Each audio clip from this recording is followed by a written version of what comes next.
کہاں تک ہو گیا تھا پچھلے درس میں؟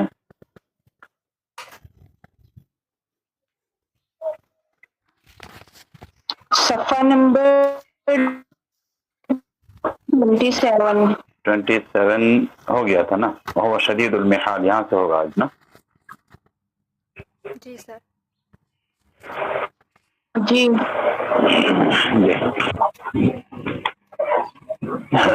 الحمد للہ والصلاة والسلام علی نبینا محمد وعلی آلہ وصحبہ اجمعین، اما بعد.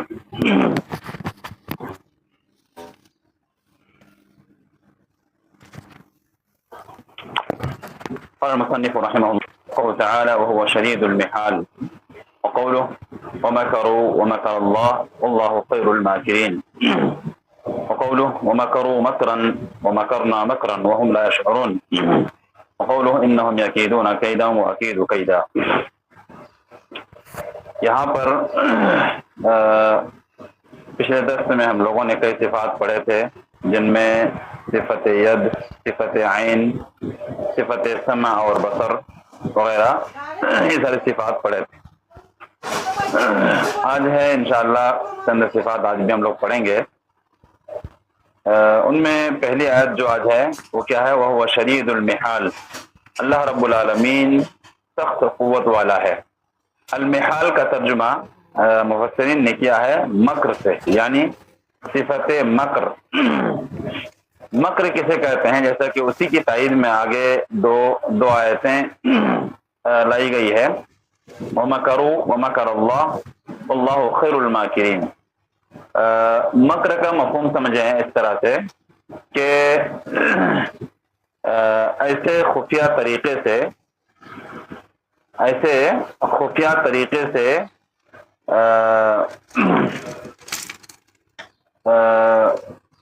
سامنے والے کے ساتھ معاملہ کرنا جو سمجھ نہ سکے. مثلا اس کی مثال یہ دی جاتی ہے کہ ایک طالب علم مثلا کیا کہتے ہیں امتحان میں وہ چوری کر رہا ہے اور استاد کی نظر اس پر پڑ گئی کہ وہ چوری کر رہا ہے. اب وہ تو سمجھ رہا ہے کہ ہم تو کامیاب ہو جائیں گے، نجات پا جائیں گے اور پاس ہو جائیں گے. وہ بڑی خوش فہمی میں چوری کر کے وہ کام کر رہا ہے، ایسا لگ رہا ہے اسے کوئی نہیں دیکھ رہا ہے. لیکن جب نتیجہ سامنے آتا ہے اس امتحان کا جس میں اس نے چوری کی تھی اور استاد نے ان کو دیکھ لیا تھا، استاد خاموش رہے، کچھ نہیں بولے. لیکن جب نمبر دینے کی باری آئی تو ان کو وہاں پر 0 دیا گیا. تو اس نے ایک چال چلی تھی کہ ہم چوری کر کے لکھ لیں گے، کامیاب ہو جائیں گے. استاد نے ایک چال چلی اور ان کو چھوڑ دیا اور ان کو 0 نمبر سے نواز دیا. تو ایک ہے خفیہ طریقے سے اس سے بہتر انداز میں چال چلنا جس کو کہتے ہیں. اور اگلی آیت میں آپ دیکھیں صفت مکر کو اللہ رب العالمین نے کس طرح ثابت کیا. آپ نے لے کہا وَمَكَرُوا وَمَكَرَ اللَّهُ، ان لوگوں نے مکر کیا، چال چلی تو اللہ نے بھی چال چلی. ٹھیک ہے. تو اس سے پہلے کی جو صفات تھی ہمارے سامنے، تو ان صفات میں ہم نے ایسا کہا تھا کہ وہ صفات اللہ رب العالمین کے لیے ہے. جیسے اللہ سنتا ہے تو سنتا ہے جیسے اس کے ذات کے لائق ہے، دیکھتا ہے تو جیسے اس کے ذات کے لائق ہے. صفت مکر کا معاملہ ایسا ہے کہ اس صفت کو مطلقاً نہ تو ثابت کر سکتے ہیں اور نہ مطلقاً انکار کر سکتے ہیں. اس کا کیا مطلب ہے؟ اس کا مطلب یہ ہے کہ مطلقاً ہم یہ نہیں کہہ سکتے کہ اللہ تعالیٰ مکر کرتا ہے. صرف یہ کہنا کہ اللہ تعالیٰ مکر کرتا ہے، اللہ مکر کی صفت سے متصف ہے، تو یہ بذات خود اس طرح کہنا یہ کیا ہے؟ مذموم ہے. اس لیے آپ دیکھیں جو بھی آیات یہاں پیش کی گئی ہیں، ان دونوں آیاتوں میں آپ دیکھیں کہ 2 طرف کا معاملہ ہوتا ہے نا. وہ مکروا، ان لوگوں نے مکر کیا تو ان کے جواب میں اللہ تعالیٰ نے مکر کیا. ٹھیک ہے. اسی طرح سے ان لوگوں نے قید کیا، چال چلی تو اللہ تعالیٰ نے بھی چال چلی. تو اس کو بولتے ہیں صفات المقابلیہ، یعنی مقابلہ والی صفت. اگر وہ ایسا کرتے تو اللہ ایسا کرتا ہے، اور وہ جو چال چلتے ہیں وہ ایک اپنی چال چلتے ہیں، اللہ رب العالمین اس سے بہتر چال چلتا ہے. اس مناسبت سے مقابلہ اور کمپیریزن میں کیا ہے یہ صفت کہی جاتی ہے اللہ تعالیٰ کے لیے ثابت کی جاتی ہے مطلقاً نہیں. اور جو سورہ آل عمران کی جو 54 نمبر آیت ہے وَمَكَرُوا وَمَكَرَ اللَّهُ وَاللَّهُ خَيْرُ الْمَاكِرِينَ، اس آیت کے سبب نزول اور شان نزول میں آپ دیکھیں گے کہ یہ آیت جو ہے عیسیٰ علیہ السلام کے تعلق سے نازل ہوئی. یہودیوں نے کیا چال چلی تھی؟ چال چلی تھی یہ کہ عیسیٰ علیہ السلام کو قتل کر دیں گے. چنانچہ عیسیٰ علیہ السلام اپنی جان بچانے کے لیے ایک گھر میں گھس گئے، اور گھسنے کے بعد اللہ رب العالمین نے عیسیٰ علیہ السلام کو وہیں سے اٹھا لیا. انہوں نے چال چلی تھی کیا کہ ہم ان کو قتل کر دیں گے. تو عیسیٰ علیہ السلام کے داخل ہونے کے بعد جو ان میں سے قتل کرنے والوں میں سے سب سے پہلا شخص جب داخل ہوا اس گھر میں، اللہ رب العالمین نے کیا کیا؟ عیسیٰ علیہ السلام کو تو پہلے اٹھا لیا. اس آدمی کو جو پکڑنے کے لیے داخل ہوا تھا، اس آدمی کو اللہ تعالیٰ نے عیسیٰ علیہ السلام کی شکل دے دی. کیا کہا اللہ تعالیٰ نے؟ وَمَا قَتَلُوهُ وَمَا صَلَبُوهُ وَلَكِنْ شُبِّهَ لَهُمْ، کہ نہ تو انہوں نے عیسیٰ علیہ السلام کو قتل کیا ہے اور نہ ہی ان کو سولی پر چڑھایا ہے، بلکہ عیسیٰ علیہ السلام کا چہرہ بالکل ہم شکل اس آدمی کو اللہ تعالیٰ نے بنا دیا. جیسے ہی پیچھے ساری فوج داخل ہوئی اس گھر میں، دیکھا کہ یہ موجود ہے. وہ کہے جا رہا تھا کہ میں عیسیٰ نہیں ہوں، میں تمہارا آدمی ہوں، لیکن وہ ایک نہ سنے ان کی، اور پھر ان کو پکڑ کر سولی میں چڑھا دیا گیا. تو دیکھا آپ نے کہ انہوں نے چال چلی تھی کہ عیسیٰ علیہ السلام کو مار ڈالیں گے. اللہ نے ایسی چال چلی کہ عیسیٰ علیہ السلام کو بھی بچا لیا، اور انہی کا ایک آدمی کو اللہ رب العالمین نے سولی پر چڑھوا دیا. تو اس طرح ہوتی ہے اللہ تعالیٰ کی چال. تو اس طرح کی صفت سے اللہ تعالیٰ متصف ہے جیسے اس کے شاہ نشان ہے، لیکن یہ صفت مطلقاً نہیں بلکہ مقابلتاً ایک دوسرے کے کمپیئر میں اس صفت کو ثابت کریں گے. جی یہ سمجھ میں آیا آپ لوگوں کو؟ جی سر، مطلقاً کا میننگ کیا ہے؟ مطلقاً کا مطلب کہ صرف یہ نہیں کہیں گے کہ اللہ تعالیٰ مکر کرتا ہے، ہم کہیں گے کہ اللہ مکر کرنے والوں کے ساتھ مکر کرتا ہے، ایسا کہیں گے. چال چلنے والوں کے ساتھ اللہ چال چلتا ہے، ٹھیک ہے، ایسا کہیں گے. صرف یہ نہیں جیسے ہم دوسرے صفت میں کہتے ہیں نا کہ اللہ سنتا ہے، دیکھتا ہے، ہاں اللہ ہنستا ہے، یہ ساری صفات ہیں اللہ کی. یہ صفت مکر اور اس طرح کی اور بھی چیزیں ہیں، جیسے صفت استہزاء ہے. استہزاء یعنی مذاق اڑانا ہے نا. تو اس صفت کو بھی ہم سیدھے سیدھے نہیں کہیں گے کہ اللہ تعالیٰ مثلا استہزاء کرتا ہے، کیونکہ دیکھیے اللہ رب العالمین نے قرآن مجید میں کہا نا، کہتے ہیں کہ انما نحن مستہزئون، ہے نا.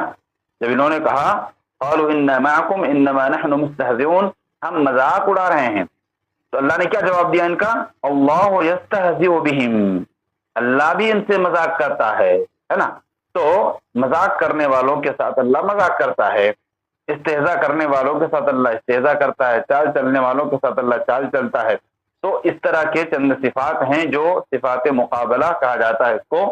اس کو صرف اس کو یہ ثابت نہیں کریں گے کہ اللہ چال چلتا ہے، اللہ مکر کرتا ہے اس طرح سے، ٹھیک ہے.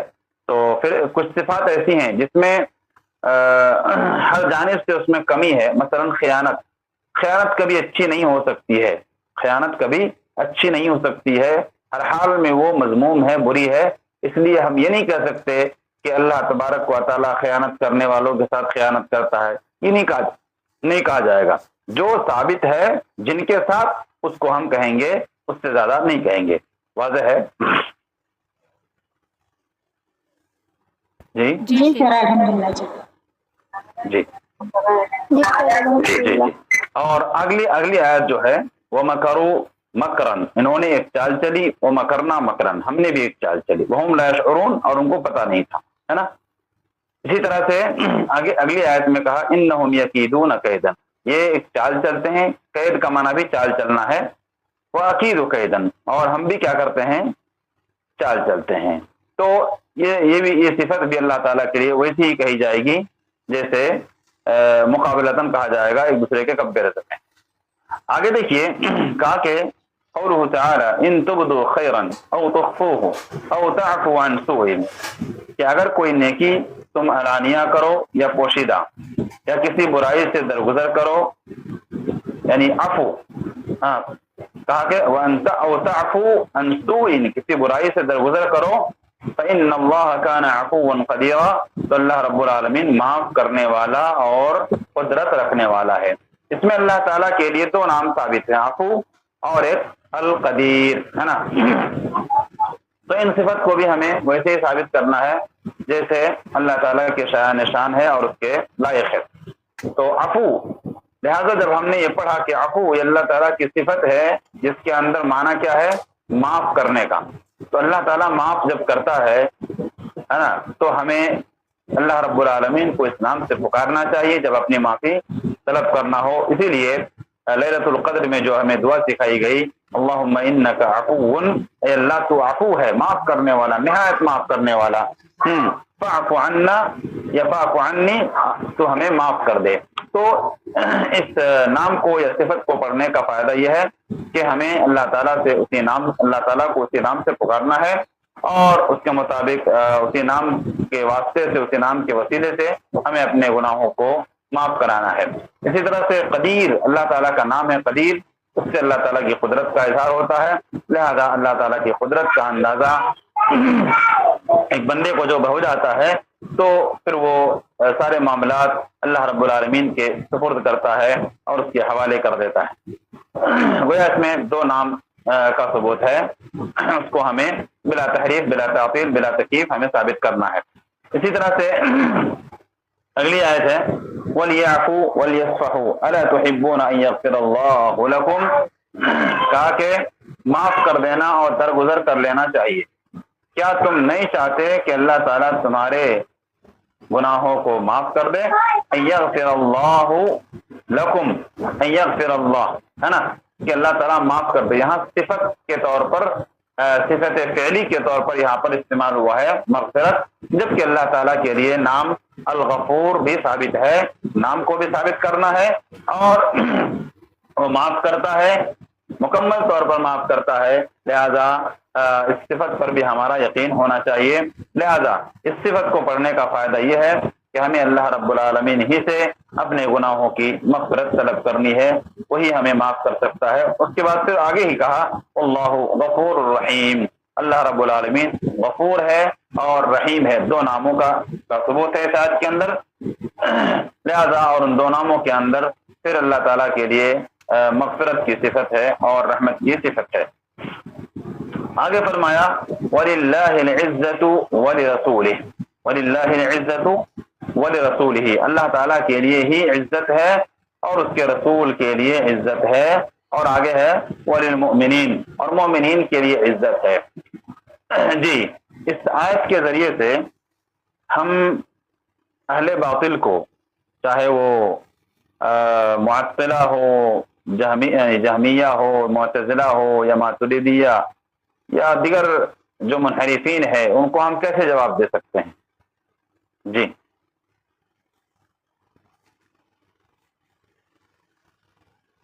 جی ایک بار پھر سے پوچھیں۔ اس آیت میں اللہ تعالیٰ نے اپنے لیے عزت کو ثابت کیا، رسول کے لیے عزت کو ثابت کیا، اور آگے ہے وَلِلْمُؤْمِنِينَ، مومنین کے لیے بھی اللہ نے عزت کو ثابت کیا۔ ان آیات کے ذریعے سے اہل باطل کو ہم اس آیت کے ذریعے سے اہل باطل کو ہم کیسے رد کر سکتے ہیں جو لوگ صفت کا انکار کرتے ہیں؟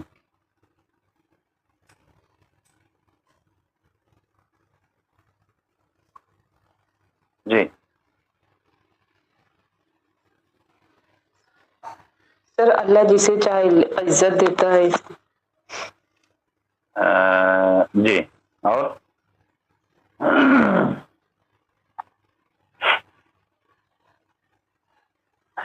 دیکھیے جب اللہ کے اختیار میں یہ ہاں نہیں اصل میں میرا جو مقصد ہے اس سوال میں کہ عموماً جو لوگ بھی اسماء و صفات کا انکار کرتے ہیں، ان کے پاس کوئی وجہ ہے انکار کرنے کی، ان کے پاس کوئی شبہ ہے یا نہیں؟ وہ کیا ہے؟ پہلے اس پوائنٹ کو آپ پکڑیے کہ اس نے اسماء یا صفات کو کیوں انکار کیا، ٹھیک ہے؟ کیوں انکار کیا ذرا بتائیں۔ سر یہ کہیں گے کہ وہ یہ کہتے ہیں کہ اللہ تعالیٰ کی صفت جو ہے مخلوق کے سے مشابہ آئے گی، مطلب اللہ تعالیٰ نے فرمایا کہ اللہ کے لیے عزت ہاں۔ ہے، رسول کے لیے اور مومنوں کے لیے تو یہ تو انسان کی صفت ہے، ایسا کہتے ہیں وہ۔ جی جی، ہم اسی آیت سے ان کو جواب دیں گے۔ وہ لوگ کہتے ہیں کہ جب اللہ کے لیے کوئی صفت ثابت کریں گے تو مخلوق کی صفت سے تشبیہ لازم آئے گی، ہے نا؟ تو اللہ تعالیٰ نے یہاں سب کے لیے عزت کو ثابت کیا۔ اللہ نے اپنے لیے بھی ثابت کیا، رسول کے لیے بھی ثابت کیا، اور مومنوں کے لیے ثابت کیا۔ ٹھیک ہے؟ تو رسول کیا مومن نہیں ہے؟ رسول بھی تو مومن ہے۔ تو الگ الگ کرنے کا کیا مطلب ہے؟ مطلب یہ ہوا اس میں کہ اللہ کی عزت اللہ کے لائق ہے، رسول کی عزت رسول کے لائق ہے، اور عام مومنین کی عزت ان کی عزت کے لائق ہے نا؟ سب کے لیے عزت ہے، لیکن جب یہ عزت ہر الگ الگ یعنی ذات کی طرف جب نسبت ہو جاتی ہے اس کی، تو اس کے لیے خاص ہو جاتی ہے، تشبیہ لازم نہیں ہوتی ہے۔ سمجھ میں آیا رد کا طریقہ؟ جی شیخ۔ جی سر۔ تو اللہ نے اپنے لیے عزت اور مومنین کے لیے بھی، تو ہر ایک کی طرف عزت کو نسبت کرنے کا مطلب ہے کہ وہ اس کے ذات کے لائق ہے۔ اللہ کی عزت اس کے ذات کے لائق ہے، رسول کی عزت اس کے ذات کے لائق ہے، اور مومنین کی عزت ان کے ذات کے لائق ہے۔ جی تو اللہ کے لیے عزت ثابت ہے۔ اب یہاں دیکھیے، صاف لفظ میں اللہ نے کہا کہ اللہ کے لیے عزت ہے۔ اب یہاں یہ فرقے جنم ہوئے، پیدا ہوئے، اور کہتے ہیں کہ اللہ کے لیے اللہ کی صفت عزت نہیں ہے، یا اس کا انکار کرتے ہیں کہ تشبیہ لازم آتی ہے۔ آگے آیت میں دیکھیے کہ ان اہل باطل سے بھی اچھا عقیدہ ابلیس کا تھا، ہے نا؟ کیا کہتا ہے؟ کہتا ہے فَبِعِزَّتِكَ لَأُغْوِيَنَّهُمْ أَجْمَعِينَ، تیرے عزت کی قسم۔ کس نے کہا تھا؟ یہ ابلیس نے کہا کہ پھر تو تیری عزت کی قسم، یعنی اللہ تعالیٰ کے لیے وہ عزت کو ثابت کر رہا ہے ابلیس، اور اللہ کی عزت کی قسم کھا رہا ہے۔ اس کا مطلب یہ ہوا کہ ابلیس بھی اللہ کی عزت کو ثابت کرتا ہے، جبکہ یہ لوگ اس ابلیس سے بھی گئے گزرے اور خبیث ہیں کہ یہ اللہ تعالیٰ کے لیے صفت عزت یا اس طرح کی دیگر صفات کو نہیں ثابت کرتے ہیں۔ تو اس آیت میں بھی اللہ تعالیٰ کے لیے صفت عزت ثابت ہے، جیسے اس کے ذات کے لائق ہے۔ اس کے بعد اگلی آیت ہے، کہا تبارک اسم ربک ذی الجلال والاکرام۔ تبارک کا معنی ہوتا ہے بابرکت۔ اللہ رب العالمین کی ذات بابرکت ہے، اور اس قدر برکت والی ہے کہ ساری برکتیں، برکت کا معنی ہوتا ہے خیر کثیر، خیر جو بھی آتا ہے، جو بھی خیر، جس قسم کا خیر ہو، وہ سب کے سب اللہ رب العالمین کی طرف سے آتی ہے، اس لیے کہ اللہ کی ذات بابرکت ہے۔ لہذا یہ بھی ہمیں اللہ رب العالمین کے لیے ثابت کرنا ہے کہ اللہ کی ذات کیا ہے؟ مبارک ہے اور بابرکت ہے۔ اسی لیے آپ لوگوں میں سے کوئی صحیح بخاری کے درس میں تھے کیا؟ جی شیخ۔ جی سر۔ ہاں، اصل میں نے اس میں برکت کے تعلق سے بتایا تھا، تو وہی اگر آپ لوگ ہی تھے تو پھر ریپیٹ کرنے کی ضرورت نہیں ہے، کیونکہ برکتیں جو بھی ہیں، چاہے وہ برکتیں ذاتی ہو، برکتیں مکانی ہو، برکتیں زمانی ہو، ہر برکتیں اللہ رب العالمین ہی رکھتا ہے، اور اس سے جو برکتیں حاصل ہوتی ہیں وہ ساری کے ساری اللہ رب العالمین کے حکم سے ہی اس میں برکتیں رکھی جاتی ہیں اور برکتیں حاصل کی جاتی ہیں۔ تو سارا خیر جو ہے اللہ رب العالمین کی طرف سے ہے۔ جب ہم کو یہ معلوم ہوا کہ اللہ رب العالمین کی ذات مبارک ہے، تو برکتیں ہمیں اللہ رب العالمین ہی سے مانگنا چاہیے، اسی سے طلب کرنا چاہیے۔ اور جو پچھلے صفت پڑھے ہم نے عزت والی، تو اس سے ہمیں کیا فائدہ ملتا ہے؟ ایمانی فائدہ۔ جی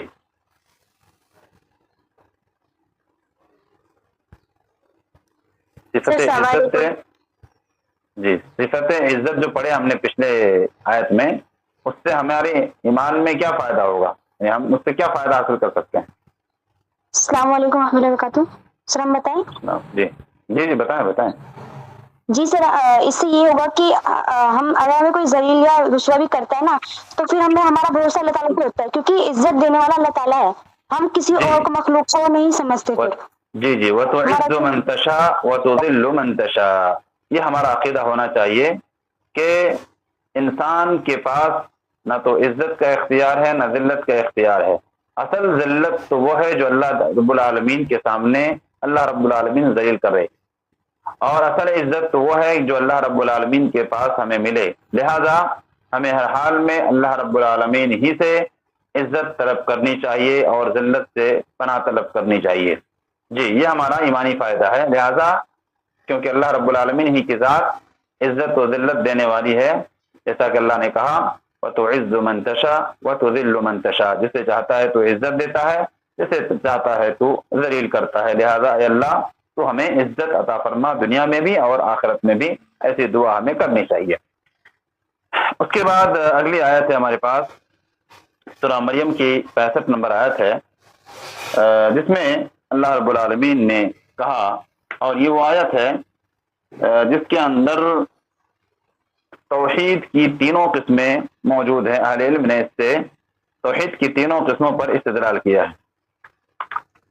آیت کا اگلا ٹکڑا ہے، یعنی پچھلا جو شروع کا حصہ ہے وہ ہے آپ کا، اللہ رب العالمین نے کہا کہ رب السماوات والارض وما بینہما. ٹھیک ہے، یہ پہلا ہے. اس کے بعد اللہ نے کہا کہ رب السماوات والارض وما بینہما فاعبدہ واصطبر لعبادتہ هل تعلم له سمیا. یہ پوری آیت ہے. اب پوری آیت کو اگر پڑھیں گے آپ تو آپ کو دکھے گا اس میں کہ اس میں تینوں توحید کو جمع کر دیا گیا ہے، توحید ربوبیت، توحید الوہیت، توحید اسماء و صفات، ہے نا. یہی وہ ایک آیت ہے. توحید ربوبیت کا اس بات کیسے کہا رب السماوات والارض وما بینہما، کہ وہ اللہ رب العالمین آسمان اور زمین اور اس کے مابین جو کچھ بھی ہے ان تمام چیزوں کا رب ہے. گویا اس میں ربوبیت کا اس بات ہوا. اس کے بعد کہا فاعبدہ واصطبر لعبادتہ، فاعبدہ اسی رب کی عبادت کرو، ہے نا. جو آسمان و زمین کا رب ہے اسی رب کی عبادت کرو اور اس کی عبادت میں صبر کرو، ہے نا. تو یعنی اس پر جمے رہو.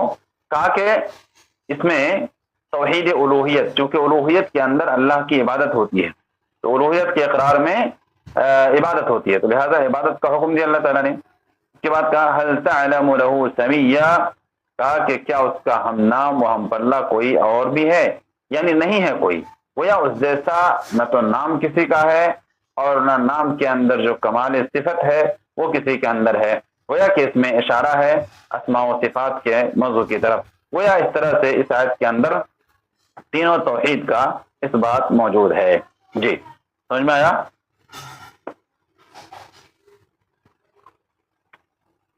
جی شیخ. جی جی جی ہاں.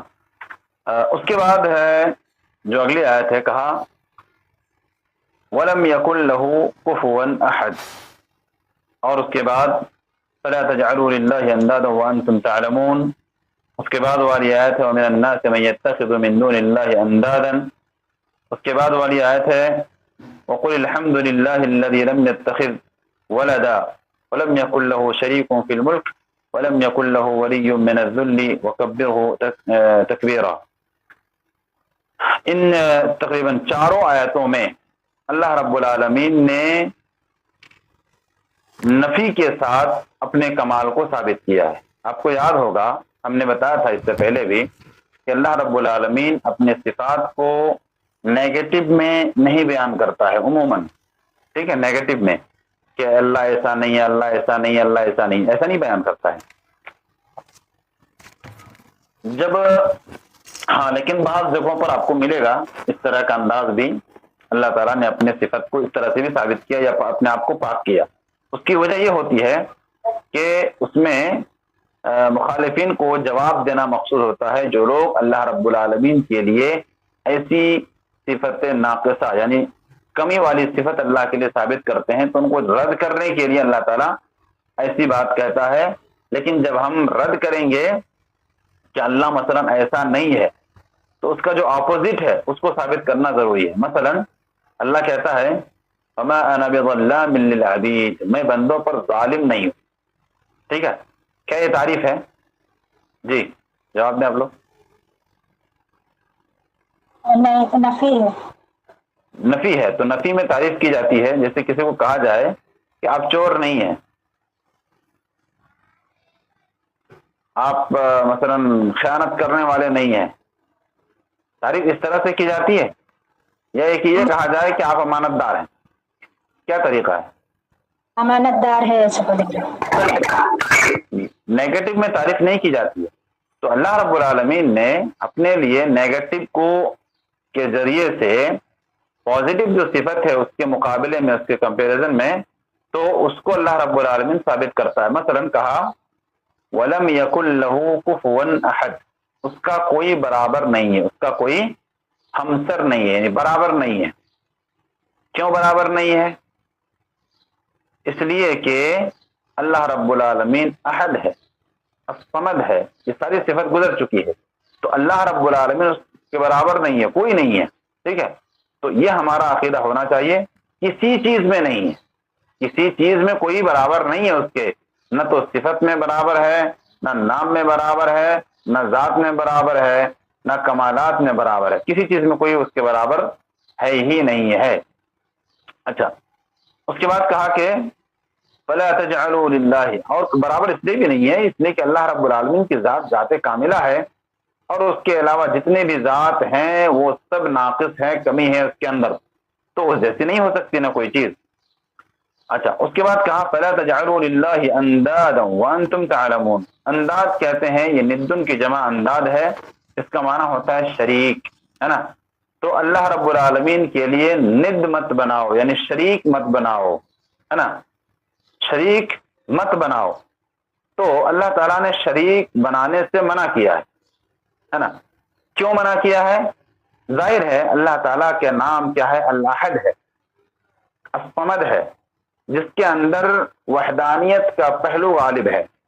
اگر اللہ کا کسی کو شریک بنا دیا جائے تو اللہ کی احدیت ختم ہو جائے گی، اللہ کی احدیت ختم ہو جائے گی، وحدانیت ختم ہو جائے گی. لہذا ایک صفت کا انکار ہو جائے گا. لہذا اللہ رب العالمین کے لیے کسی قسم کا شریک نہیں بنانا ہے، کیونکہ اللہ رب العالمین احد ہے، اکیلا ہے. اور اسی طرح سے الصمد ہے اللہ رب العالمین، جو کسی چیز میں بھی اللہ تعالیٰ محتاج نہیں ہے. اگلی آیت میں بھی یہی بات ہے، کہا وَمِنَ النَّاسِ مَن يَتَّخِذُ مِن دُونِ اللَّهِ أَندَادًا يُحِبُّونَهُمْ كَحُبِّ اللَّهِ. وَمِنَ النَّاسِ کہ بعض لوگ کیا کرتے ہیں، بہت سارے لوگ ایسے ہیں جو اللہ کے علاوہ دوسرے کو شریک بناتے ہیں. يُحِبُّونَهُمْ كَحُبِّ اللَّهِ، ہے نا. تو یہ خبر دے کر اللہ رب العالمین کیا بتانا چاہتا ہے کہ اللہ تعالیٰ کا شریک مت بناؤ، اس لیے کہ اللہ تعالیٰ الاحد ہے، الصمد ہے. جی، اس کے بعد اگلی آیت میں بھی وہی ہے وَقُلِ الْحَمْدُ لِلَّهِ الَّذِي لَمْ يَتَّخِذْ وَلَدًا، کہ اللہ رب العالمین، کہو کہ تمام تعریفیں اللہ رب العالمین کے لیے ہے جس نے ولد نہیں بنایا، اولاد نہیں بنایا. وَلَمْ يَكُنْ لَهُ شَرِيكٌ، وَلَمْ يَكُنْ لَهُ شَرِيكٌ، اور اس کا کوئی شریک نہیں ہے. تو اس کے اندر بھی شراکت کی نفی کی گئی ہے، اور اللہ تعالیٰ کی تعریف کے لیے کہا گیا کہ اللہ تعالیٰ کی تمام تعریف ہے جس نے کوئی اولاد نہیں بنائے، کیونکہ اولاد ہونا اللہ تعالیٰ کے لیے نقص ہے اور کمی ہے. لہذا اگر اللہ تعالیٰ کے لیے اولاد مقرر کیا جائے تو اللہ تعالیٰ کی مکمل تعریف نہیں ہو سکتی ہے، اس لیے کہ اس کی ذات میں کمی لازم آئے گی، اور اس کے ذات میں محتاجگی لازم آئے گی، اور جو محتاج ہے، جو ادھورا ہے، جو کمال میں نہیں ہے، تو اس کی مکمل تعریف نہیں کی جاتی ہے. لہذا اس آیت میں بھی شریک بنانے سے اللہ رب العالمین نے منع کیا ہے. اس کے بعد اگلی آیت ہے، کہا یسبح للہ ما فی السماوات وما فی الارض لہ الملک ولہ الحمد وهو علی کل شیء قدیر، کہ اللہ رب العالمین کے لیے ملکیت ہے. یسبح للہ ما فی السماوات وما فی الارض، جو کچھ آسمان و زمین میں ہے سب اللہ رب العالمین کے لیے تسبیح بیان کرتے ہیں. لہ الملک، اسی کے لیے ملک ہے، بادشاہت ہے. وَلَهُ الْحَمْدُ، اور اسی کے لیے تعریف ہے. وَهُوَ عَلَى كُلِّ شَيْءٍ قدیر، اس میں بھی اللہ تعالیٰ کے لیے قدیر کا نام کو ثابت کیا گیا ہے، اور اسی طرح سے ملکیت کو بھی اللہ رب العالمین کے لیے ثابت کیا گیا، اور اللہ کی ملکیت کمال کی ملکیت ہے، اسی لیے کہا گیا مالک یوم الدین کہ اللہ رب العالمین مالک ہے، یعنی مالک، تو وہ مالک یوم الدین ہے، دین جزا کا مالک ہے، قیامت کے دن کا مالک ہے۔ حالانکہ اللہ رب العالمین نے دنیا میں بھی بہت سارے لوگوں کو مختلف قسم کی ملکیت دے رکھی ہے، لیکن قیامت کی جو ملکیت ہوگی اس ملکیت کی بات ہی کچھ اور ہے۔ اس دن اللہ رب العالمین کی ایسی ملکیت ہوگی کہ اس ملکیت میں ذرہ برابر بھی کسی کا کوئی دخل نہیں ہوگا۔ ایسی ملکیت ہوگی کہ اللہ رب العالمین کے ساری چیزیں اللہ رب العالمین کے کنٹرول میں ہوگی، کوئی ہل نہیں سکتا، کوئی چل نہیں سکتا، کوئی بول نہیں سکتا جب تک کہ اللہ تعالیٰ کی اجازت نہ ہو جائے۔ اسی طرح سے کوئی ایک قطرہ پانی کا انتظام نہیں کر سکتا ہے۔ اس دن اللہ رب العالمین کی ملکیت ہوگی، وہ کہے گا انا الملک وین الجبارون این المتکبرون، کہ میں ہی بادشاہ ہوں آج، اور کہاں گئے وہ ظالم و جابر اور وہ تکبر کرنے والے جو دنیا میں تھوڑی بہت نعمت ملنے سے تکبر کرتے تھے۔ تو اس آیت کے اندر بھی اللہ رب العالمین کی ملکیت کی صفت ثابت ہوتی ہے، اور مالک جو کہ اللہ تبارک و تعالیٰ کا نام بھی ہے۔ اس کے بعد کہا کہ تبارک الذی نزل الفرقان علی عبدہ لیکون للعالمین نذیرا الذی له ملک السماوات والارض ولم يتخذ ولدا ولم يكن له شریک فی الملک وخلق كل شیء فقدره تقدیرا۔ اس میں بھی اللہ رب العالمین کے لیے ملکیت کو ثابت کیا گیا کہ بڑی بابرکت ہے وہ ذات جس نے فرقان یعنی قرآن مجید کو نازل کیا اپنے بندے پر۔ اس میں نبی کریم صلی اللہ علیہ وسلم کو اس عظیم مقام پر اللہ تعالیٰ نے بندے سے خطاب کیا، اور ایک انسان کی ساری عزت اور ساری اس کی جو بلندی ہے اور سر بلندی ہے، وہ سب کیا ہے؟ اس کے یعنی بندگی میں ہے، عبودیت کی صفت سے متصف ہونے میں ہے۔ جہاں ایک بندہ یا تو خود سے عبودیت سے نکل جاتا ہے، یا لوگ اس کو عبودیت یعنی بندے ہونے سے نکال دیتے ہیں، تو وہ سیدھے الہ تک پہنچا دیتے ہیں، کیونکہ ایسا ہی ہوا انبیاء کرام کے تعلق سے یا اولیاء کرام کے تعلق سے۔ جب لوگوں نے انہیں بندے ہونے سے نکال دیا تو کسی نے اس کو الہ تک پہنچا دیا، کسی نے اس کو رب تک بنا دیا۔ تو نبی کریم صلی اللہ علیہ وسلم جو کہ سب سے افضل بشر ہیں، آپ کو اللہ تعالیٰ نے بندہ کہہ کر کے پکارا اور کہا کہ علی عبدہ، اللہ تعالیٰ نے قرآن کو نازل کیا اپنے بندے پر۔ تو بندگی کی صفت سے ہمیں اور آپ کو متصف رہنا چاہیے۔ جب تک ہم زندہ رہیں ہمیں اللہ کا بندہ یا بندی بن کر کے ہی رہنا چاہیے، اس سے بڑا ہونے کی کوشش نہیں کرنی چاہیے، کیونکہ جو بندگی اور غلامی جو اللہ تعالیٰ کی غلامی ہے، اس سے جو بھی نکلنا چاہے گا وہ یا کہیں نہ کہیں وہ اللہ رب العالمین تک پہنچنے کی وہ یا کہ کوشش کر رہا ہے۔ لہذا بڑے بڑے عظیم مقامات میں اللہ رب العالمین نے نبی کریم صلی اللہ علیہ وسلم کے لیے عبودیت کی صفت سے آپ کو اللہ تعالیٰ نے متصف کیا، جیسے اسراء اور معراج کے واقعے میں بھی آپ دیکھ لیں، کہا سبحان الذی اسری بعبدہ لیلا من المسجد الحرام۔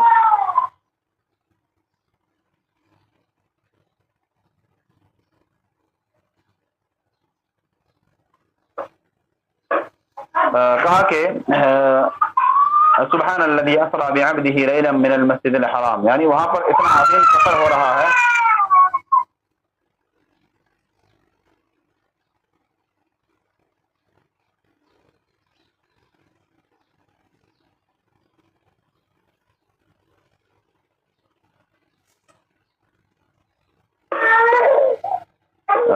جی۔ تو اس عظیم مقام پر بھی اللہ رب العالمین نے نبی کریم صلی اللہ علیہ وسلم کو بندہ کہہ کر کے پکارا، جس میں یہ ثابت ہوا کہ نبی کریم صلی اللہ علیہ وسلم اللہ کے بندے تھے۔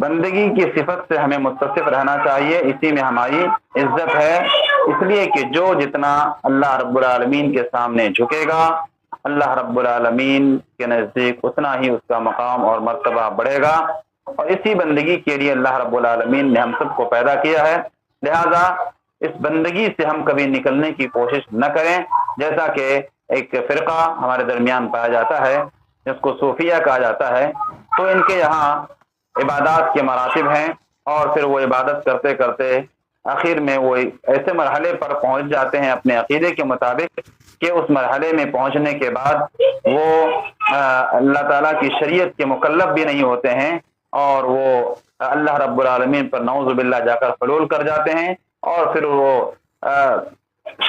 تکلیف شرعیہ یعنی جو عبادات ہیں اس سے وہ بری ہو جاتے ہیں، اور کہتے ہیں کہ اب ان پر عبادات کرنے کی ضرورت نہیں ہے، کیونکہ وہ جا کر الہ سے مل چکے ہیں اور الہ ان سے مل چکا ہے۔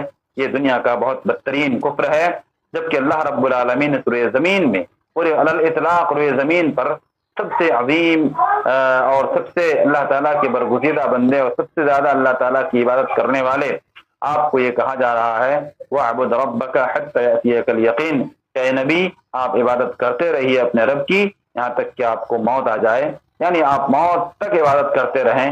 اور یہاں تو معاملہ ایسا ہے کہ زندگی ہی میں ان سے احکام تکلیفیہ ختم ہو جاتی ہیں، تو یہ نہایت ہی غلط اور کفریہ عقیدہ ہے۔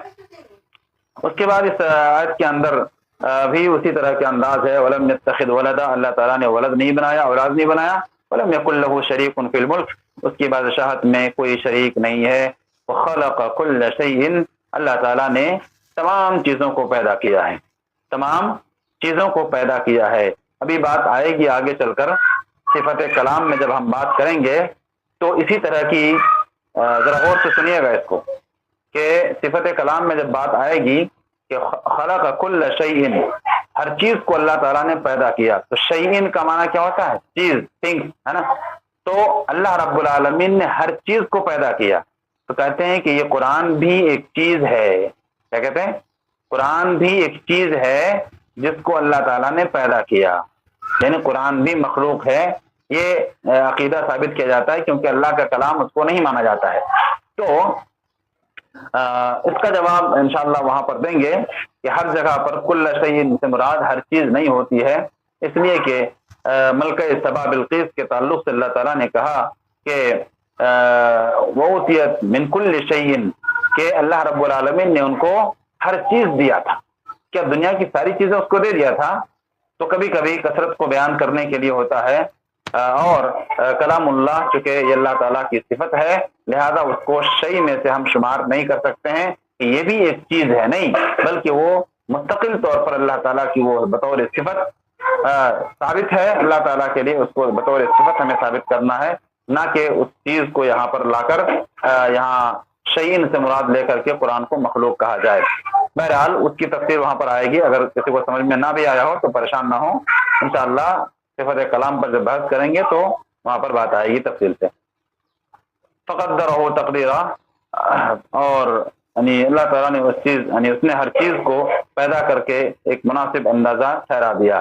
تو اس میں بھی کئی اللہ تعالیٰ کے صفات ہیں، جیسے صفات منفیہ میں اللہ نے اولاد نہیں بنایا، اس کا کوئی شریک نہیں ہے اس کے ملک میں، اسی طرح سے اللہ تعالیٰ کے لیے خلق کی صفت یہ بھی ثابت ہے کہ اس نے ساری چیزوں کو پیدا کیا۔ اس کے بعد ہے اگلی آیت، کہا کہ مَتَّخَذَ اللَّهُ مِنْ وَلَدٍ وَمَا كَانَ مَعَهُ مِنْ إِلَٰهٍ إِذًا لَذَهَبَ كُلُّ إِلَٰهٍ بِمَا خَلَقَ وَلَعَلَى بَعْضُهُمْ عَلَى بَعْضٍ سُبْحَانَ اللَّهِ عَمَّا يَصِفُونَ عَالِمِ الْغَيْبِ وَالشَّهَادَةِ فَتَعَالَى عَمَّا يُشْرِكُونَ۔ اس آیت کے اندر بھی اللہ رب العالمین نے ایک تو اپنے لیے ولد کی نفی کیا، اولاد کی نفی کیا، کیونکہ اولاد ایک ضرورت ہے اور اللہ رب العالمین کو کسی چیز کی ضرورت نہیں ہے، تو اولاد کی نفی ہوئی۔ اس کے بعد اللہ رب العالمین نے ایک عقلی طور پر عقلی دلیل دیا کس چیز کا؟ اکیلا معبود ہونے کا۔ ظاہر ولد ہو جائے گا تو اکیلا نہیں ہوگا، ٹھیک ہے، پہلے اس کی نفی کر دی اللہ تعالیٰ نے، اس کے بعد پھر ایک عقلی دلیل دیا اس کے معبود نہ ہونے کا، یعنی اس کے اکیلے معبود ہونے کا اور اس کے ساتھ کوئی دوسرا معبود نہیں ہے، اس کی اللہ رب العالمین نے ایک عقلی دلیل دی. کیا ہے عقلی دلیل؟ کہا وما كان معه من الہ، اس کے ساتھ کوئی دوسرا الہ نہیں ہے. ٹھیک ہے. اچھا اگر ہوتا تو کیا ہوتا؟ اگر اس کے ساتھ اللہ کے ساتھ دوسرا الہ ہوتا تو کہا کہ اذا لذهب كل الہ بما خلق، کہا کہ تو ایسا ہوتا اگر دو الہ ہوتے، دو معبود ہوتے، تو ظاہر ہے جب معبود ہے تو اس کے اندر وہ پاور ہوگی جس پاور کے ذریعے سے وہ اپنی مخلوقات پیدا کرے. تو دونوں مثلا الہ اگر اپنے اپنی مخلوقات پیدا کرتے تو کیا ہوتا؟ لذهب كل الہ بما خلق، تو ایک الہ اپنی مخلوق کو لے کر چلا جاتا، الگ ہو جاتا، دوسرا الہ اپنی مخلوق کو لے کر الگ ہو جاتا، اور پھر نتیجہ کیا نکلتا؟ وَلَعَلَى بَعْضُهُمْ عَلَى بَعْضٍ، اور بعض پر چڑھ بیٹھتے. یعنی ایک الہ دوسرے الہ سے جھگڑتا، کہتا کہ نہیں آج ہم بارش برسائیں گے، نہیں دوسرا کہتا کہ ہم دھوپ دیں گے. تو اس طرح سے اختلافات ہوتے ان میں بھی. اس لیے اللہ رب العالمین نے یہ عقلی طور پر ہمیں سمجھایا کہ الہ ایک ہی ہو سکتا ہے، جس کا حکم اکیلا ایک حکم چل سکتا ہے. دو ہوں گے تو پھر وہ نظام درہم برہم ہو جائے گا. گویا یہ تمام سسٹم اگر ایک طرح سے چل رہے ہیں، روزانہ سورج اٹھتا ہے پھر ڈوبتا ہے، رات ہوتی ہے دن ہوتا ہے، بارش ہوتی ہے دھوپ ہوتی ہے، یہ سارا سسٹم جو چل رہا ہے، یقیناً ان تمام چیزوں کا محکم ہونا اور مستحکم ہونا، ٹھوس ہونا، اس بات کی دلیل ہے کہ اللہ اور جو رب ہے ہمارا وہ اکیلا ہے، اس کے ساتھ کوئی شریک نہیں ہے. شریک ہوتا تو شاید آج تک یہ دنیا نہ چل پاتی، یا یہ کہ روزانہ نظام میں کچھ نہ کچھ گڑبڑی آتی. جیسے اور یہ بات ہمارے درمیان بھی معروف ہے کہ کسی ایک سیم عہدے پر کوئی آدمی دو ذمہ دار نہیں ہوتا ہے. دو ذمہ دار اگر ہوں تو ان کے عہدے میں فرق ہوتا ہے، کوئی اصل ہے تو کوئی نائب ہے، کوئی اور کچھ ہے تو کوئی اور کچھ ہے. تو یہ کسی بھی سسٹم کو چلانے کے لیے ایک پاورفل ہونا چاہیے، اور اس دنیا کو چلانے والی پاورفل طاقت وہ اللہ رب العالمین کی ہے. یہ عقلی دلیل بھی اللہ رب العالمین نے دے دی. کہا کہ سبحان اللہ عما یصفون. اچھا اس میں بہت سارے لوگ اس طرح سوال کرتے ہیں، اور یہ سب خرافاتی سوالات ہیں کہ جب اللہ رب العالمین ہر چیز پر قادر ہے تو ایسا کیوں نہیں ہوگا کہ وہ ایک الہ اور پیدا کر دے؟ کیا اللہ تبارک و تعالیٰ ایک اور الہ پیدا کر سکتا ہے؟ اس طرح کے سوالات یہ ملحدین کی طرف سے آتے ہیں. کیا جواب دیں گے آپ؟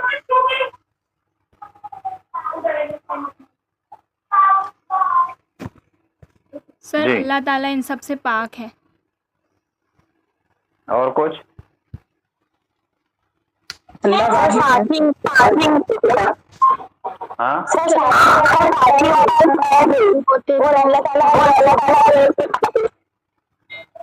سر اللہ تعالیٰ اکیلا نظام چلانے کے لیے کافی ہے، اسے کسی دوسرے کی ضرورت نہیں. جی سب سے پہلی بات تو ہے کہ سوال ہی غلط، جواب دینے کی ضرورت نہیں ہے. سوال ہی غلط ہے کیونکہ الہ پیدا نہیں کیا جاتا. بات سمجھ میں آئے؟ جی سر. جی سر. جی سوال ہی غلط ہے. اس سے ہم آگے جواب دینے کی کوشش نہیں کریں گے، ان کے سوال ہی کو ہم رد کر دیں گے پہلی فرصت میں کہ آپ کا سوال ہی غلط ہے، کیونکہ الہ جو ہوگا وہ پیدا نہیں کیا جاتا ہے، وہ ہمیشہ سے ہوتا ہے اور ہمیشہ رہے گا. تو یہ کون سی بات ہوئی کہ وہ الہ پیدا کر دے؟ پیدا کر دے گا تو پھر وہ الہ نہیں رہا، مخلوق ہو گیا نا. جی جی ہاں. اس کے بعد ہے کہا کہ فلا تضربوا للہ الامثال ان اللہ یعلم وانتم لا تعلمون. یہ وہ آیت ہے جس کو اسماء و صفات کے منکرین ہمیشہ پیش کرتے ہیں.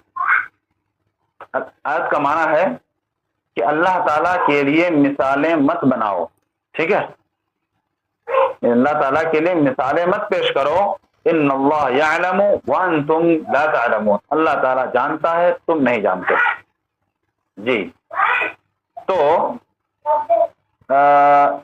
اس آیت کو وہ لوگ پیش کرتے ہوئے کیا دلیل لیتے ہیں؟ جب کسی بھی صفت کی بات آتی ہے کہ مثلا اللہ تعالیٰ کے لیے صفت عین کو ثابت کریں گے، اللہ کی آنکھ ہے، ٹھیک ہے، تو فوراً کیا بولتے ہیں؟ نہیں مت ثابت کرو، اس لیے کہ ثابت کرنے سے ہی تشبیہ لازم آئے گی، مثال لازم آئے گی کہ ہماری طرح آنکھ، کیونکہ اس سے زیادہ ہم سمجھ بھی نہیں سکتے ہیں کہ آنکھ کیسی ہوگی، پھر ہماری طرح سے ہی ہوگی۔ اچھا، تو اب اللہ نے تو منع کیا ہے کہ مثال مت بیان کرو، تو ثابت کر رہے ہیں تو آٹومیٹک جو ہے نا ہماری آنکھوں سے تشبیہ ہو جا رہی ہے۔ اگر سننا کہہ رہے ہیں اللہ کے لیے اللہ سنتا ہے تو آٹومیٹک جو ہے یہ بات ذہن میں آ جاتی ہے کہ اللہ تعالیٰ یقیناً ہماری ہی طرح سنتا ہوگا۔ تو یہ جو باتیں آ رہی ہیں ہمارے ذہن میں تو گویا ہماری صفت سے تشبیہ لازم آتی ہے، اور اللہ نے منع کیا ہے اس آیت میں کہ اللہ کے لیے مثالیں مت بیان کرو۔ تو اس آیت پر عمل کرتے ہوئے وہ لوگ کیا کہتے ہیں؟ ٹھیک ہے، تب ہم تشبیہ نہیں بیان کریں گے۔ اس کا مطلب ثابت کرنے سے ہی تو تشبیہ لازم آتی ہے نا، تو تشبیہ صفت کو ثابت ہی نہیں کریں گے تاکہ ہم تشبیہ سے بچ جائیں۔ اچھا، تو یہ لوگ تشبیہ سے بچنے کے لیے اللہ کی صفت کا کیا کرتے ہیں؟ انکار ہی کر دیتے ہیں، یعنی ان کے حساب سے ایک خرابی سے بچنے گئے، اس سے بڑی خرابی میں جا کر کے گر گئے۔ اسی لیے کہتے ہیں فر من المطر وقام تحت المیزاب، بارش ہو رہی تھی، بارش سے بچنے کے لیے بھاگتا بھاگتا آیا اور پورے چھت کا پانی جہاں پر نالے میں گر رہا ہے نیچے وہاں پہ آگے کھڑا ہو گیا۔ تو ایسی بات ہو گئی ان کی مثال کہ بھاگ رہا تھا تشبیہ سے اور جا کر کے سیدھے اللہ رب العالمین کی صفات ہی کا انکار کر دیا۔ تو اسی لیے کہا جاتا ہے کل معطل مشبہ ولیس کل مشبہ معطل، کہا کہ ہر معطلہ جس نے انکار کیا صفت کا وہ مشبہہ ہے، پہلے اس نے پہلے تشبیہ دی اللہ کی صفت کو اور اسی بنیاد پر اس صفت کا انکار کیا۔ جی واضح ہے، سمجھ میں آیا؟ جی شیخ۔ جی جی الحمدللہ۔ چلیے اس کے بعد ایک اور آیت ہے، اس کو پڑھ لیتے ہیں۔ کہا کہ قل انما حرم ربي الفواحش ما ظهر منها وما بطن والاثم والبغي بغير الحق وان تشركوا بالله ما لم ينزل به سلطانا وان تقولوا على الله ما لا تعلمون۔ اس آیت کو اپنی زندگی میں فٹ کر لیجیے۔ کہا کہ دیکھیے اس آیت میں گناہوں کا جو تذکرہ ہے وہ چھوٹے گناہ سے بڑے گناہ کی طرف اس کی ترتیب یہ ہے۔ چھوٹے گناہ سے اللہ تعالیٰ نے بیان کیا، پہلے چھوٹے کو، اس کے بعد اس سے بڑے کو، اس کے بعد اس سے بڑے کو، اور بڑے سے بڑے سب سے بڑے گناہ تک اللہ نے ذکر کیا ہے۔ کہا قل انما حرم ربی الفواحش، کہہ دو اے محمد صلی اللہ علیہ وسلم، کہہ دیجیے آپ کہ اللہ رب العالمین نے، میرے رب نے فواحش کو، فاحشات کو حرام کیا ہے، ما ظہر منها وما بطن، جو ظاہر ہے اور جو پوشیدہ ہے، ان تمام چیزوں کو اللہ نے حرام کیا ہے، ٹھیک۔ والاسم، اور گناہ کو بھی حرام کیا ہے، فواحش بھی گناہ میں سے ہے، ٹھیک ہے، فواحش بھی گناہ میں سے ہے لیکن الگ سے گناہوں کا تذکرہ کیا۔ والبغی، اور بغاوت، یعنی والبغی بغیر الحق، یعنی بغیر حق کے، ناحق کسی پر ظلم کرنے کو اللہ نے حرام کیا ہے۔ اچھا، اس کے بعد کہا وَأَن تُشْرِكُوا بِاللَّهِ، اس کے بعد اللہ تعالیٰ کے ساتھ شرک کرنے سے کو بھی اللہ تعالیٰ نے حرام کیا ہے کہ تم کسی کو اس کے ساتھ شریک کرو، مَا لَمْ يُنَزِّلْ بِهِ سُلْطَانًا، جس کی کوئی دلیل اللہ رب العالمین نے نازل نہیں کی ہے۔ یہ ہو گیا فواحش، ہو گیا گناہ، ہو گیا بغاوت، شرک، 4 گناہ ہو گئے۔ اس کے بعد شرک سے ایک بڑا گناہ، اس کا بھی ذکر کیا اللہ تعالیٰ نے یہاں، کہا کہ وَأَن تَقُولُوا عَلَى اللَّهِ مَا لَا تَعْلَمُونَ، کہ تم اللہ رب العالمین پر ایسی بات کرو جو تم نہیں جانتے ہو، ایسی بات کہنا اللہ پر جو تم نہیں جانتے ہو۔ اس آیت کی تفسیر اگر آپ پڑھیں گے تو آپ کو پتہ چلے گا کہ بغیر علم کے اللہ رب العالمین پر بات کرنا یہ کتنا بڑا گناہ ہے۔ اس کو اللہ تعالیٰ نے شرک کے بعد ذکر کیا، اس لیے اہل علم نے اس سے استدلال یہ کیا کہ اللہ پر بلا علم بات کرنا یہ شرک سے بھی بڑا گناہ ہے. لہذا چاہے وہ صفات کا معاملہ ہو اللہ رب العالمین کے تعلق سے، مثلا اللہ نے اپنے لیے جو صفات ثابت کیے ہیں، ہم لوگ بتانے چلے ہیں کہ اللہ کی صفت ایسی ہے، اللہ کی صفت ایسی ہے، یعنی کیفیت بیان کرنے لگے جس کیفیت کا اللہ تعالیٰ نے علم ہمیں نہیں دیا ہے. گویا جس کیفیت کا علم اللہ نے ہمیں نہیں دیا ہے اس کیفیت کو ہم کیسے بیان کر سکتے ہیں؟ جو کچھ بھی بیان کریں گے یقیناً وہ جھوٹ ہوگا اور وہ بلا علم اللہ پر بات کرنا ہوگا. اللہ نے کہا کہ میں سنتا ہوں، کہے نہیں ہماری طرح سنتے ہیں. یہ کس نے کہہ دیا؟ اللہ تعالیٰ کے ہاتھ ہیں، کیسے ہیں؟ کہتے ہماری طرح سے ہیں. تو یہ جو بات کہہ رہے ہیں ہم اللہ کے ذات کے حوالے سے، اس کی صفات کے حوالے سے، تو یہ بلا علم بات کرنا ہوا، کیونکہ اللہ رب العالمین نے اس کا علم ہم سب کو نہیں دیا ہے. چاہے وہ اللہ کی ذات پر بلا علم بات کریں یا یہ کہ اللہ رب العالمین کے نازل کردہ احکام کے تعلق سے بلا علم بات کریں، دونوں اس ضمن میں آئیں گے. اس لیے کہ ابن القیم رحمۃ اللہ علیہ کہتے ہیں کہ یہ فتویٰ جو ہے، آپ سے اگر کوئی مسئلہ پوچھتے ہیں آپ کو معلوم نہیں ہے یا آپ بتانا چاہتے ہیں تو آپ اس کے پہلے آپ یہ سوچ لیں کہ گویا آپ اللہ رب العالمین کے حکم پر آپ دستخط کر رہے ہیں، کیونکہ ابھی کوئی نبی نہیں ہے، یہ سارا کام آپ کو اٹھانا ہے. تو اب ایک داعی ہو یا ایک عالم دین ہو یا ایک عالمہ ہو، اگر ان کے پاس کوئی سوال آتا ہے تو سوال کا جواب بلا علم ہرگز نہ دے. اسی لیے اب دیکھیے کہ اہل علم نے عالموں کی 3 قسمیں بیان کی ہیں. غور سے سنیے گا اس کو. عالموں کی 3 قسمیں بیان کی ہیں. ایک علم جو مرحلہ تکبر میں جیتے ہیں، مرحلہ تکبر، گھمنڈ. یہ کون لوگ ہیں؟ جن کے پاس تھوڑا بہت علم ہے، بڑے بڑے فتوے دے رہے ہیں. ٹھیک ہے، جو بھی سوال آئے ہر سوال کا جواب ان کو ہونا ہے، ہر سوال کا جواب ان کو دینا ہے. ٹھیک ہے، یہ کم علم والے لوگ ہوتے ہیں. جتنا کم علم ہوتا ہے اتنا زیادہ اچھلنے والے لوگ ہوتے ہیں. ٹھیک ہے، ان کو یہ لوگ جو ہے نہیں جانتا ہوں یہ نہیں کہہ سکتے. یہ کہنے میں بیچارے تھوڑے بہت علم لے کر وہ اسٹیج پر آ رہے ہیں اور اپنا جلوہ دکھا رہے ہیں، اور اگر وہاں یہ کہنے لگے کہ ہم کو نہیں آتا ہے تو لوگ ان سے نہیں جڑیں گے نا. یہ اصل بات یہ ہوتی ہے کہ لوگ ان سے نہیں جڑیں گے. لہذا وہ کیا کرتے ہیں، ہر ممکن یہ کوشش کرتے ہیں کہ وہ ہر سوال کا کچھ نہ کچھ جواب دیں جس سے ان کی پاپولرٹی جو ہے بڑھ جائے، وہ فیمس ہو جائیں. تو یہ مقصد ہوتا ہے تکبر کے مرحلے میں رہنے والوں کی، اس لیے کہ ان کو پتہ نہیں ہوتا ہے کہ میں کیا کیا جانتا ہوں. انہ لا یدری ما یدری، کہ اس کو یہ نہیں معلوم کہ وہ کیا کیا جانتا ہے، لیکن ہر مسئلے پر، بڑے بڑے مسئلے پر وہ بات کرتا ہے جس پر علماء بات کرنے سے ڈرتے ہیں.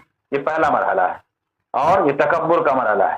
دوسرا مرحلہ کہا کہ تواضع کا مرحلہ ہے.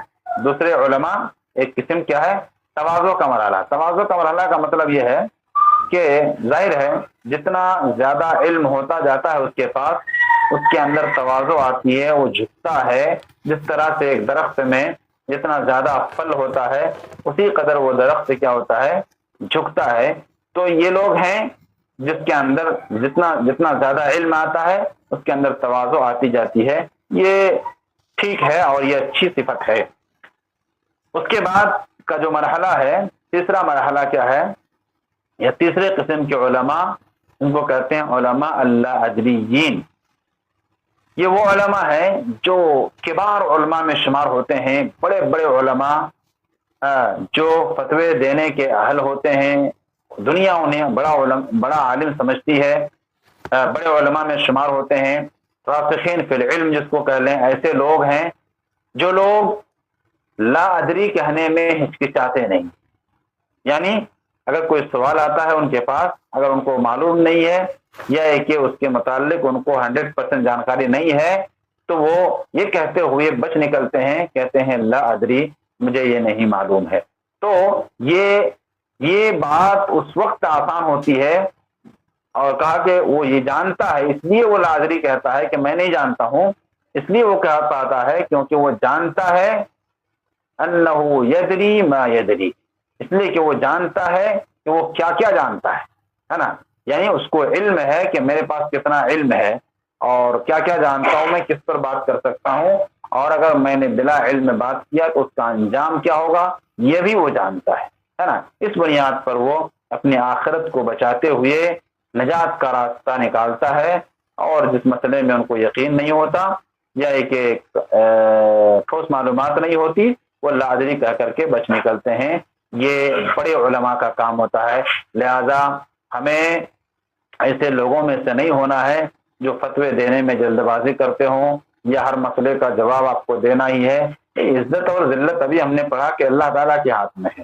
کیا یہ ذلت والی بات ہے کہ آدمی نہ جانے اس کے باوجود نہ جانے تو یہ کہے کہ نہیں جانتا ہوں، تو اس میں کون سی ذلت ہے؟ بھئی علم ایک سمندر ہے، آپ سوال کریں اگر جواب نہ دیا جائے تو اس کا مطلب یہ نہیں کہ اس کے پاس علم نہیں ہے، لیکن یہ ہے کہ ایک آدمی اگر بلا علم ادھر ادھر سے کھینچ تان کر جو ہے نا جواب دے رہا ہے تو یہ نہایت ہی مذموم عمل ہے، جس کو یہاں پر تعبیر کیا گیا وَأَن تَقُولُوا عَلَى اللَّهِ مَا لَا تَعْلَمُونَ، کہ گویا تم اللہ رب العالمین پر ایسے بات کرتے ہو جس کا تمہیں علم نہیں ہے۔ جی تو انشاءاللہ آج کے لیے اتنا ہی رہے گا، اس میں پھر اگلے درس میں دیکھیں گے۔ اللہ تعالیٰ سے دعا ہے کہ اللہ تعالیٰ ہمیں کہنے سننے کے مطابق عمل کرنے کی توفیق عطا فرمائے۔ آمین وآخر دعوانا الحمدللہ رب العالمین۔